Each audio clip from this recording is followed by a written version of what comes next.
नमस्कार, सभी का हार्दिक स्वागत है। आज हम संस्कृत व्याकरण का जो धातु रूप है उसको समझेंगे कि आखिर धातु बहुत सारे जो संस्कृत सीख रहे हैं उन्हें धातु समझ में आता है लेकिन बड़ी मुश्किल से कठिन लगता है। देखिए, धातु रूप, दरअसल धातु को अंग्रेजी में रूट कहते हैं। जैसे रूट का मतलब होता है जड़, और जड़ से पूरे वृक्ष का निर्माण होता है, वैसी रूट से क्रिया का निर्माण होता है। तो धातु शब्द का शाब्दिक अर्थ हुआ शब्द योनि, मतलब शब्द का जहां से जन्म होता है उसे धातु कहते हैं। कौन सा शब्द? क्रिया शब्द। क्रिया शब्द जन्म लेता है वो धातु कहलाती है। कुल धातुएं संस्कृत में 1880 की गणना मानी जाती है। क्रिया शब्द का निर्माण प्रत्यय आदि जोड़कर शब्द निर्माण किया जाता है। किसमें? धातु में प्रत्यय को जोड़कर क्रिया का निर्माण करते हैं।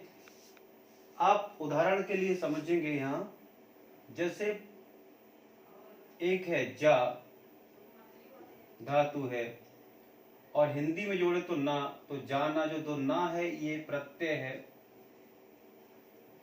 इस तरह से जैसे गा ये धातु है, पी ये धातु है, पीना, और इनमें जो प्लस करके जोड़ेंगे बाद में इसको क्रिया बनाएंगे तो ये हो जाएगी क्रिया। तो धातु में ये जो धातुएं हैं इनमें प्रत्यय जोड़कर हम क्या बनाते हैं?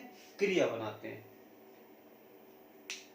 तो क्रिया का मूल रूप धातु कहलाता है। अब आगे देखते हैं, ये जो धातुएं हैं ये लकार में प्रयोग की जाती है। लकार का मतलब काल, टेंस, समय, कि जब भी कोई क्रिया होती है किसी न किसी समय में होती है। तो धातु वही क्रिया है, क्रिया का जन्म धातु से होता है। तो जो लकार है, काल, टेंस इंग्लिश में कहते हैं।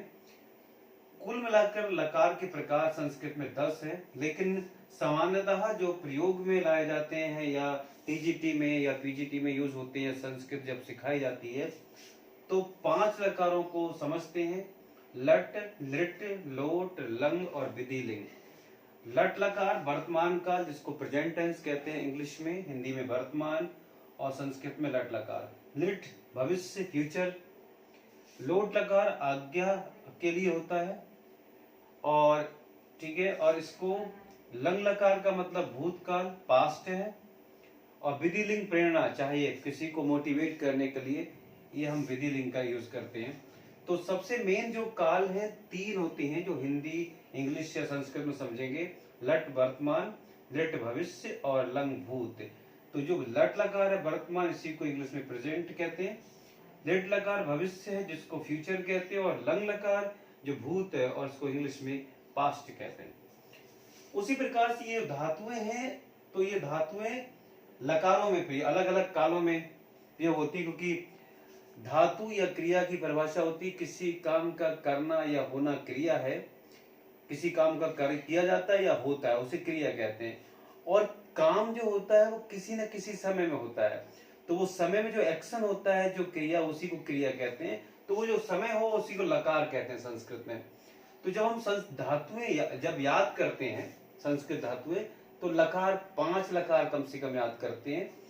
उनमें से सामान्यतः 5 को बता दिया। अभी वचन 3 वचनों में याद होते हैं: एक वचनम, द्विवचनम और बहुवचनम। एक वचन जैसे सा है, एक वचन वह है, तो वे दोनों, और ते वे सब। उसी प्रकार से एक वचन, द्विवचन, बहुवचन का प्रयोग करते हैं। और पुरुष भी 3 प्रयोग करते हैं: प्रथम, मध्यम और उत्तम। संस्कृत में जो प्रथम पुरुष है उसी को हिंदी में अन्य पुरुष कहते हैं, और इंग्लिश में थर्ड पर्सन। उत्तम पुरुष फर्स्ट पर्सन इंग्लिश में, मध्यम पुरुष सेकंड पर्सन और प्रथम थर्ड पर्सन। हिंदी में यही होता है, उत्तम, मध्यम, और यहाँ पर प्रथम की जगह अन्य पुरुष जो थर्ड पर्सन है। लिंगम, लिंग भी संस्कृत में 3 इस्तेमाल होते हैं: स्त्रीलिंगम, पुल्लिंगम और नपुंसक लिंगम। हम हिंदी में या इंग्लिश में जो लिंग है, जेंडर है, इंग्लिश में तो 4 यूज करते हैं, 4 हैं, लेकिन हिंदी में 2 ही प्रयोग करते हैं। संस्कृत में 3 होते हैं। एक जैसे एक स्त्री है, एक तो एका, एक पुरुष है तो एकः, और एक पुस्तक है नपुंसक लिंगम है न्यूट्रोजेंडर तो एकम, इसका प्रयोग करते हैं। तो इस प्रकार हम धातुओं को जब याद करेंगे, रूट को याद करेंगे, जिससे क्रिया बनती है, कुल मिला के धातुएं इतनी हैं, इनका निर्माण ऐसे होता है। और ये लकारों में प्रयोग करते सामान्यतः 5 लकार हैं, लट, लिट, लोट, लंग और विधि लिंग लकार, जिनको हिंदी में इंग्लिश में बताया गया। ये वचन में तीनों वचनों में चलेंगे, एक वचन, द्विवचनम, बहुवचनम। और पुरुष में प्रथम, मध्यम और उत्तम पुरुष, और लिंग के अनुसार भी धातुओं को अलग अलग धातुओं का अलग अलग प्रकार से होते हैं। अगले अब हम इसको सब का उदाहरण समझेंगे। ये लकार जो धातु रूप हैं, 5 लकारों में किस प्रकार से प्रयोग किए जाते हैं और कैसे उनको याद कर सकते हैं और कैसे उनको वाक्यों में प्रयोग करते हैं, आइए देखते हैं।